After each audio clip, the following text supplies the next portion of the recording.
There is a term called type 2 error. Okay. So despite how strong is your quality control system is, some kachra will pass through the system. So that is type 2 error. I made a film, this Dwandwa, in 2010. Then I came to Mumbai. Then I met Anurag Kashyap. He came on board. Somehow it didn't work out. For the Berlin people, they were like shocked. A lot of curious questions, where it is happening, why it is happening. Is there a film that you really want to make but cannot make it right now? There are some films which right now, because of it, the scope is too big for me. A film that changed your perspective on life? It has to be Shawshank Redemption. A filmmaking rule that you would love to break? So I'm actually breaking a lot of rules already. I am grad to a self-taught filmmaker from Nagpur who took his story from the jungles of central India to the red carpets of Berlin. A man who didn't just direct a film but lived every frame of it. Joining me today on InControversial, we're sitting with someone, the person behind Ghat, filmmaker, director, screenwriter, and a poet of the visual world, Chhatrapal Ninawe. Thank you, Pooja, for having me on your show. So happy to have met you, and thank you for coming on InControversial. Thank you, thank you. Please tell me, where did the shift from PGDBM in business admin to self-learning filmmaking and direction come about? I read in your profile at IIM-A. Statistics, there is a term called type 2 error. Okay. So despite how strong is your quality control system is, some kachra will pass through the system. So that is type 2 error. So I was a type 2 error in IIM-A. It's like 2 point someone, kind of a 3 idiot, but bottom of the batch instead of the topper of the batch. So while in the advertising course, my whole group was working on the strategy and making, So instead I thought, let me take a Jackie Chan film and make a Limca ad out of it. Okay. So I made some ads and I showed it to some guys were there from the Lintas. So they saw the ads and kind of taunted me, this is a common man's medium, please don't. So I felt really bad. And later in the evening, I got a call that they wanted to show my ads, whatever I made to other institutions. It's not good, you're taunting me here. Then I realized I will not take the placement from my IIM-A. So I did not take the placement and I shifted to Nagpur and started experimenting with camera. I got some books from US. At that point of time, there were no good books available in filmmaking books available in India, apart from, of course, FTIN. But I was not very in the mood of joining another college after having so much of education. So I decided to self-taught myself, and the camera and the books, and I started experimenting. So that's how. But you were telling me that you had a very different growing up years in Nagpur. Yeah. What was it like? See, growing in Nagpur is fun. It is very nostalgic now. I look back, but at the same time, it was a kind of a violent. Some of the memories are great, the fun we had.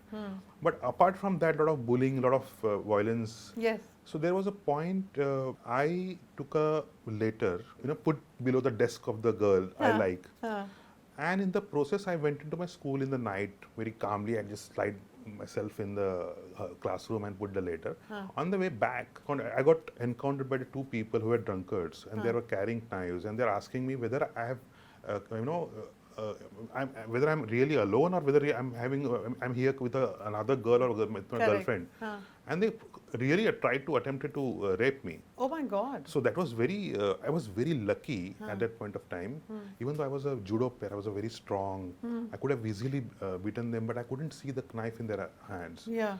So, but I was very lucky. I had a little bit of pocket money, and they prefer to drink, That was a very scary moment. Yet coming from this background, and you said that you didn't go to film school, you sort of learned it by yourself through books and interacting with people.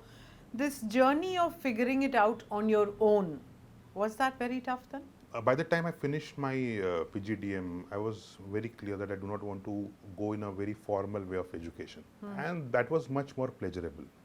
Difficult part was to sustain myself while doing it. I had to do a lot of marriage videos, that kind of shooting just to sustain.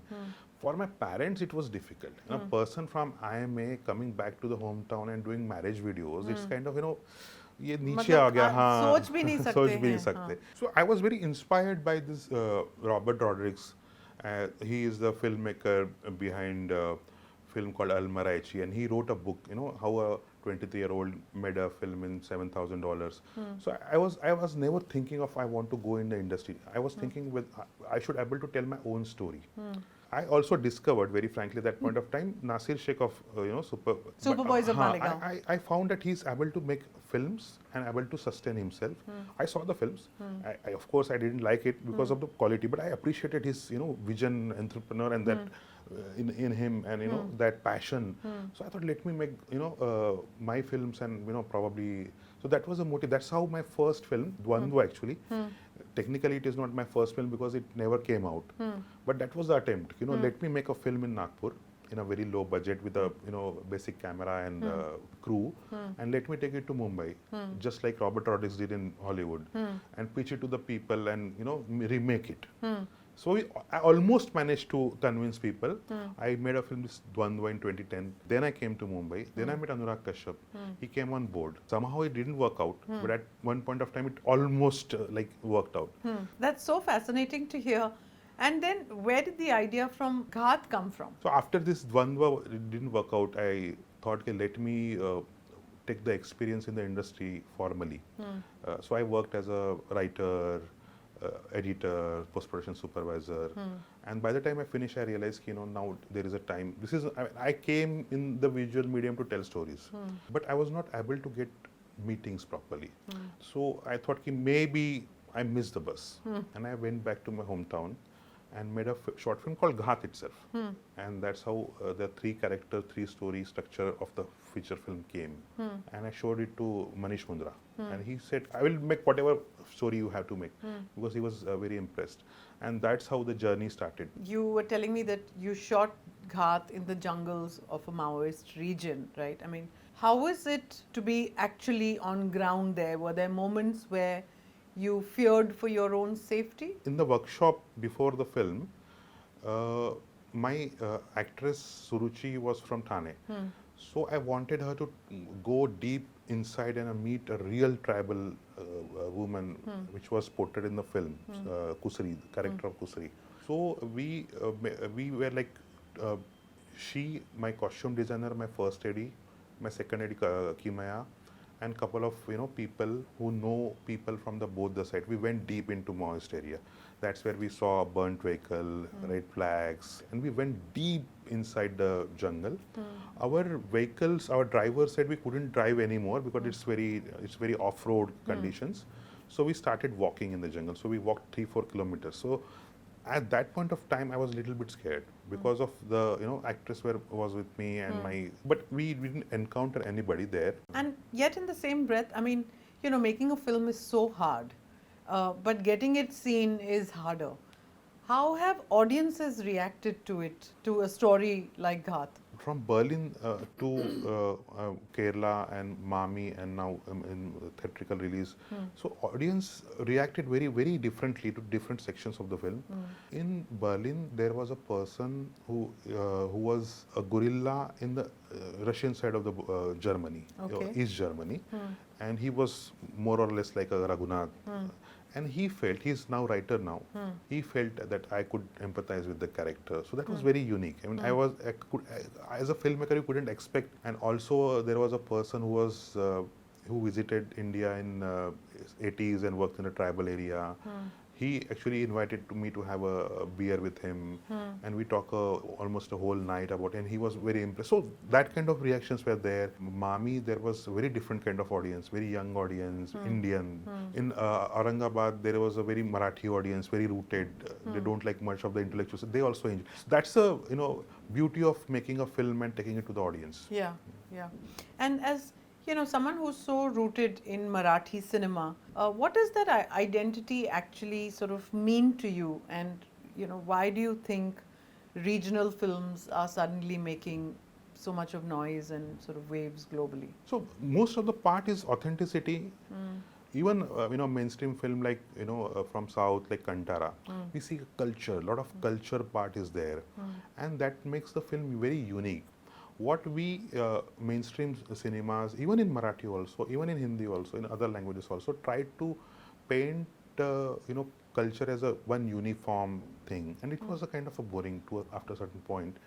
But when you go deep in the regional cinema, you see the colors, you see the variations, character nuances. You know, that's the beauty of it. For the Berlin people, they were like shocked. What is happening? There's a lot of curious questions. Where it is happening, why it is happening. When we take those stories to a remote area or very different part of the country, that makes a very unique thing which is connecting with the global audience. Right, right. As a filmmaker, I'm sure there are always stories sort of brewing in your head. Is there a film that you really want to make but cannot make it right now? Yeah, I mean, there are some films which right now, because of it, the scope is too big for me. Yesterday only I was talking to one of my friends. There is a character called Malik Ambar, which I really fascinate. He was an Ethiopian slave. Okay. He was a Nizam of Ahmednagar, you know, bought him from the Iraq slave market as a baby. And there was this tradition in our India, so a lot of Ethiopian slaves or African slaves were bought by the royalty, mostly because whenever there is a transfer of power after one emperor or a king dies, these people will become loyal to them and kind of a bodyguard or kind of, you know, that was the thinking. So these people now we called Siddhis or Habshis, you know. So this Malik Ambar rose to become a Wazir of Ahmednagar, and he was the person who actually initiated the guerrilla warfare, which we also see later, you know, in Shivaji Maharaj's, you know, story. He in fact employed his grandfather, Shivaji's grandfather. He employed as a, you know, he's one of his soldiers, Sardars. So he also founded Aurangabad city. So that is a kind of biopic on him. Fascinating. Is out of my scope now, but it's a kind of a dream project. And at the end, he was almost bedridden, and whole Ahmednagar fort was, you know, covered by the Mughals. And he, you know, convinces Shahaji, father of Shivaji, you know, to forget his Kshatriya code and, you know, break the dam. Because if the dam is broken, the Mughal will be swept away, and he will not die as a slave again. So it's so powerful. I mean, what a fascinating story. Yeah. So that is a dream project I cannot make now because of the scale, you know, maybe in the future. I'm sure, wishing you all the best. But, you know, I mean, we have so many OTT platforms now and the whole resurgence of regional cinema. There's so much talent across all disciplines of filmmaking, whether it's, you know, in front of the camera or behind. Somewhere, but do you feel that the power dynamics of the industry have sort of changed? I mean, see, as an independent filmmaker, I'm almost at the outskirts. So I'm not very aware about the power dynamics, what is happening inside the industry. But of course, OTT was dictating a lot of terms. They have increased the pay scale of actors, which we now find a lot of filmmakers are craving about it because the OTT have raised that bar or raised that pay scale. And now the OTT is burst all over the world. And we are no more able to pay stars that much, which OTT used to pay in their, you know, prime. So, of course, the power dynamics has changed big time now, and also big players like Amir Khan, you know, not wanting to release their film on OTT. Somewhere down the line, that is also necessary because I think there will be a good equilibrium. If I was to ask you, especially as a Marathi filmmaker, your views on movements like Speak Marathi. I came from Nagpur. In Nagpur, there is a totally different culture. So like two Marathi friends will speak Hindi outside. So it's a totally different thing. And I personally, also being Marathi, I love Hindi. In fact, I'm most comfortable speaking in Hindi. And I also love Marathi. I'm sure. So in Nagpur, there is no such issue. It happens in Mumbai because Mumbai is a commercial capital of the country. You know, very frankly, this opinion. But at the same time, you know, I feel, you know, if someone is asking you speak Marathi, you can always say, you know, you are trying to learn. Yeah, but you need to know it to be able to speak it. You just say, no, I'm trying to learn. It doesn't matter. Why to say, no, I will speak in why unnecessarily? Giving the chance to create that controversy, which doesn't make a sense. Very frankly, I think if you learn a lot of languages as a kid, I think it is good for your brain. brain. That's a science, right? And kids are able to learn languages faster. Yes. And science proves that more language you learn, more your brain is resilient and very is strong against dementia and other in the later in the life. So it is better to learn more languages. Hindi is a very beautiful language. I really love Hindi. And if you, I think, if I'm sleeping and somebody throws water on me, I will give abuses in Hindi. It's nice that you say that. A time for a rapid fire, maybe, Chhatrapal? Yeah, I'm a bit worried. You don't have to be. A filmmaking rule that you would love to break? So I'm actually breaking a lot of rules already.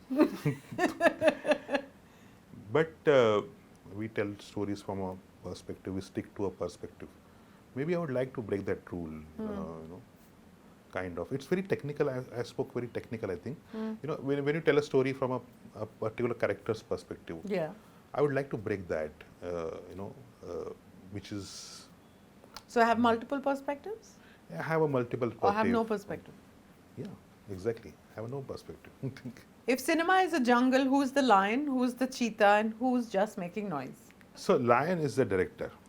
It's a director's medium. Okay. I strongly believe that. But in real words, lion is the star because it brings the money. So cheetah is the director.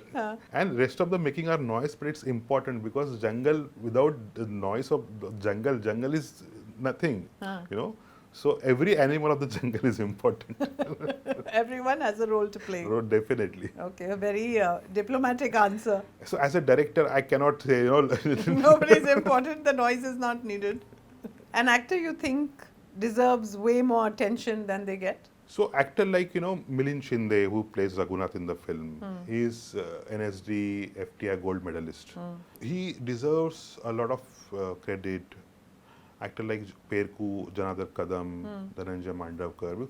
These are the actors who we do not see these are not a regular faces in the cinema. They look differently. So I think such actors deserve more in the cinema. One advice that changed your life? There was a person called Professor Handa. So he kind of inspired me to follow the path. Do not think in terms of just because you completed an MBA degree. The only option is corporate life. Explore what you really want to do. And that really got me into filmmaking. So Professor Sunil Handa's advice was very instrumental. Gave you the conviction to follow your... Lovely, lovely. If you could swap your life with anybody from the Indian film industry for one day, who would it be? Definitely Hrishikesh Mukherjee. Oh, I love Hrishikesh Mukherjee. I'm a big fan. And I really want to, that day will be shooting a scene on Anand. Okay. And directing both Rajesh Khanna and Amitabh Bachchan. Wow. That would be a... Iconic. Superb. Okay, top picks. I'll give us description and you can give me your topic. A suspense thriller everyone should watch? There is a filmmaker called Shohei Imamura. He's a Japanese filmmaker. His film Vengeance is Mine, in English translation, English name. That film, I think people should watch. It is a story of a serial killer, told from a very different perspective. From his perspective only, but very differently. Okay. So what we see in Raman Raghav probably, little bit of the shades of Vengeance is Mine is we see in the Raman Raghav. Okay. That film people should watch. Okay, lovely. An underrated Marathi film that deserves more love? Ek Cup Cha by, that means the title is like One Cup Tea. It is a story of bus conductor. The character is played by Kishore Kadam. The film is directed by Sunil Sukhatankar and Sumitra Bhave. Sumitra Bhave's voice you will hear in Disciple as a Mai. She is no more, but that film is, I think, very underrated. I love that film. It is very subtle, very Iranian in that way. And I don't know whether it is, even for the same filmmaker, when we speak about Sunil Sukhatankar and Sumitra Bhave, we speak of other films, but not Ek Cup Cha. Ek Cup Cha. Okay. A film that changed your perspective on life? It has to be Shawshank Redemption. Okay. I was in IIM-A. The IIM-A's walls are red, almost jail-like. And that experience was for me against as a type 2 error was a jail like. And I was watching that film. I was that point of time only solace was films. And I was watching the film. It was late in the night in my room. I thought, what? I don't want to see a film about prison reform and kind of thing. And I was about to shut off the film or switch off my laptop or desktop. And that time he vanishes. Andy vanishes. And then the warden throws that into that Rita Hayworth's poster. Yeah, absolutely. That was like oh my God. I think that moment is probably remains to be as an audience, most cinematic moment for me, even though it was a very humble desktop. It really, because that institutional, he's fighting with that institutional, of prison and trying to get away. That is the same thing I was trying to do with IIM. I was trying to get away, even though my barriers were fictional. But I connected so strongly with the film. It remains one of my favorite film of all time. That and Professor Handa's advice really gave you the wings you needed. So Professor Handa was the red. Yeah. A film that you watched recently and said, "Yeah, ये तो कमाल की थी." मतलब. So actually, a Marathi film called Sthal, made by a very dear friend of mine. We actually met in the film festival, and after watching his film, we become friends. So it is directed by Jayan Somalkar. So it is a story of a girl from a rural India who is finding very difficult to get a match. So that film I watched in the Mami, and I was really blown away. Because it also represents Vidarbha, the area I came from, Central India. But the way he narrated the film was really special. And your guilty pleasure favorite movie, if I was to ask? Police Academy 1. Okay, no, It's I a slapstick comedy. It's a funny film. Okay. I really enjoy that film. Not many are fan of the film, but it has a huge following. I think Police Academy has 8 or 9 parts. Okay. In the first part, there is that very funny characters, and the premise is that the mayor of the town decided that normal people will be a part of the police academy. So all kind of people, all kind of characters, and very funny characters, all come together to part of that academy. So I love that film. Okay, interesting. But a film that you think every aspiring filmmaker should see? So I'm a big fan of Akira Kurosawa. So his film, which is loosely translated in English as No Regrets Looking Back. It's very underrated Kurosawa film. So it is about a person in the pre-World War II Japanese society. And he is in the university, he is opposing Japan's involvement in the World War II.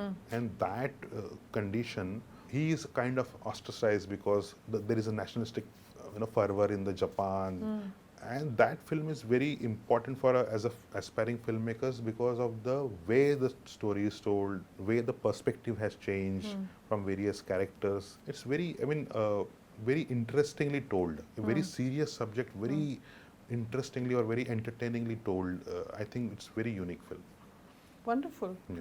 This has been such a film encyclopedia kind of a session for me. I don't need to make mental notes because I have it all on camera, but I'm going to look up all of the names that you shared with me. I think, it's going to be interesting. Chhatrapal, this has been so enlightening. Thank you so much for coming on InControversial and sharing your insights with me, sharing your learnings with me. It's been fabulous. As I sign out, I can just say that from the heart of the jungle to the heart of global cinema, Chhatrapal Ninawe shows that when stories are said from a point of view of truth, they'll always find a way. Signing off from InControversial. Till we meet next again, stay bold and stay curious. Thank you. Thank you, Pooja.